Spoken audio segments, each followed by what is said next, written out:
প্রত্যেক বছর আমি দীপাবলিতে কিছু না কিছু ঘরের জন্য ডেকোরেশন করি। তো এবার বেছে নিয়েছি এটা। এটা হচ্ছে গিয়ে একটা পিজ্জা বক্স। পিজ্জা বক্সগুলো আমি রেখে দিই। কিন্তু অবশ্যই এটা ভেজ ছিল। চিকেন পিজ্জা বক্স আমি সেগুলো ফেলে দিই, সেগুলো রাখি না। এই পিজ্জা বক্স ভেজের যেটা, এইগুলো আমি কেটে নেবো। এই যে কাঁচি দিয়ে, এই যে যেখানে এইগুলো রয়েছে, এগুলো আমি কেটে নেবো কাঁচির সাহায্যে। আচ্ছা, ওইটুখানি ছোটো পিজ্জা বক্সটা কেটে আমি এতগুলো পার্ট পেয়েছি। এতগুলো পার্ট, মানে কি বলবো, অনেক অনেক পার্ট। এবং এখান থেকে তো আমি 4-5টা আমি দেওয়ালির ডেকোরেশন করতে পারবো, 4-5টা। দেখুন এই পার্টটা একটা বড়, আর এইগুলো তো খুবই ভালো। এইগুলো দিয়ে তো আমি আগেও করেছি, যে এর মধ্যে থেকে লাইটের রশ্মিটা বেরোবে, সেটা তো এটা করাই রয়েছে। আমার ওতে কোনো এটার জন্য খাটতেই হবে না, ভেরি গুড। এটা এই একটা কাগজ ছিল, সেটাতেও দেখছি এখানটা হোল করা রয়েছে, অতএব এটা দিয়েও আমি কিছু বানাতে পারি। এটা দুটো পার্টে আমি কেটে নিয়েছি, যাতে এটা বেশি কভারেজ করা যায়। আর এখানে এই যে বড় এটা রয়েছে, এগুলো মানে আমি দেখতে পাচ্ছি যে 4-5টা আমি দেওয়ালির ডেকোরেশন করতে পারবো, যেটা খুবই সুন্দর হবে। ঠিক আছে, এবার আমি পরে পরে এইগুলো দিয়ে এগুলো দুটো যেগুলো গোল করা রয়েছে, দুটো তো বেরিয়ে যাবে। ওইগুলো থেকে এবার কী কী করতে পারি সেগুলো তো আমাদের পর্যায়ক্রমে দেখাচ্ছি। এই যে এই কৌটোটা মেজারমেন্ট করে এই যে গোল করেছি, এটা গোল করার পরে এই জিনিসটাকে এর উপরে বসিয়ে একটু রাউন্ড শেপ করে নিয়েছি। এই যে রাউন্ড করে নিয়েছি। এবার এইটাকে এর পাশ থেকে আঠা দিয়ে লাগিয়ে দেবো। এইটুকু শুধু কাজ। এইটাকে জাস্ট এর পাশ থেকে আঠা দিয়ে গোল করে লাগিয়ে দেবো। বাইরে থেকে কোনো পয়সা লাগছে না, কিছু লাগছে না, অথচ দেওয়ালি ডেকোরেশন দারুণ হবে। এটা আঠা দিয়ে লাগিয়ে তারপরে দেখাচ্ছি। এই যে এটা হয়ে গেছে, এটা এইরকম হয়েছে। কোনো কালারও করতে হবে না, কিছুই করতে হবে না। এর মধ্যে যে কোনো বসিয়ে দিলেই এটা সুন্দর লাগবে দেখতে।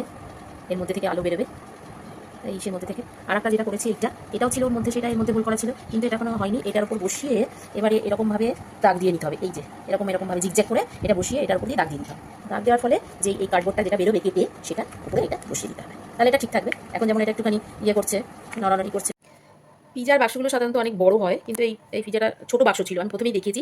সেটা থেকে কিন্তু আমি 3খানা ল্যাম্পের বাক্স বানিয়েছি, মানে যেগুলোর মধ্যে ল্যাম্প দেবো এবং আলো জ্বলবে আর দেখা যাবে। আমার কোনো ডেকোরেশনে দাও উইদাউট নো কস্ট বলতে যা বোঝায় সেইগুলো। এটা হচ্ছে তাই একদম পুরোপুরি। এগুলো অলরেডি ছিল, আমার কিছু করতেই হয়নি।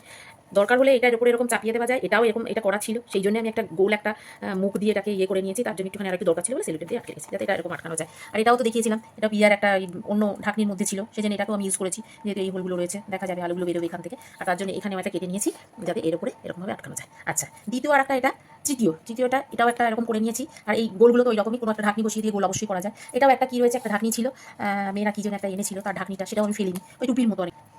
এটার পরে দিয়ে দেবো, এর ভিতর থেকে আলো জ্বলবে, এর ওপরটাও ঢাকা থাকবে। মোটামুটি সবগুলো ঢাকনা দিয়ে দিয়েছি। আর এগুলো লাইট জ্বালিয়ে এবার আমি দেখাবো। এই 3টে করে ফেলেছি, পরপর 3টে করে ফেলেছি, লাইট জ্বালিয়ে এবার দেখাবো। আর একটা এইটা, 3 রকম। এটা চার্জারের একটা লাইট দিয়ে লাগিয়েছি, কিন্তু যেগুলো এমনি পাওয়া যায় মোমবাতি দেওয়া যায় না, কাগজ দিয়ে তৈরি করা। কিন্তু এমনি যে ব্যাটারির যে লাইটগুলো থাকে, সেই লাইটগুলো দিলে বেশি ভালো লাগবে। তো 3টে এইরকম আমার হয়েছে।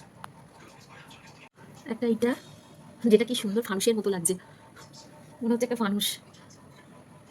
একটা জায়গায় এরকম লাইট দিয়ে এরকম বসিয়ে রাখলে বা ঝুলিয়ে দিলেও এটাকে ভালো লাগবে, ফানুসের মতো লাগবে। এই হোলগুলো থেকে যেহেতু আলোটা বেরোচ্ছে, সেটা একটা এইটা। এক্সিলেন্ট, এটা তো খুবই সুন্দর হয়েছে, আমার কাছে ভালো লাগছে। আপনাদের কোনটা ভালো লাগছে সেটা অবশ্যই বলবেন। এই একটা, যেটা যে আমি বলেছিলাম উপরে তো ছিলই, সেই আমি সেটাকে গোল করেছি। এই একটা আগের ওইটা দেখালাম, এই একটা। কমেন্টস করে আপনারা অবশ্যই বলবেন যে কোনটা বেশি ভালো হয়েছে। আর সবশেষে আর একটা রয়েছে, সেটা দেখাচ্ছি।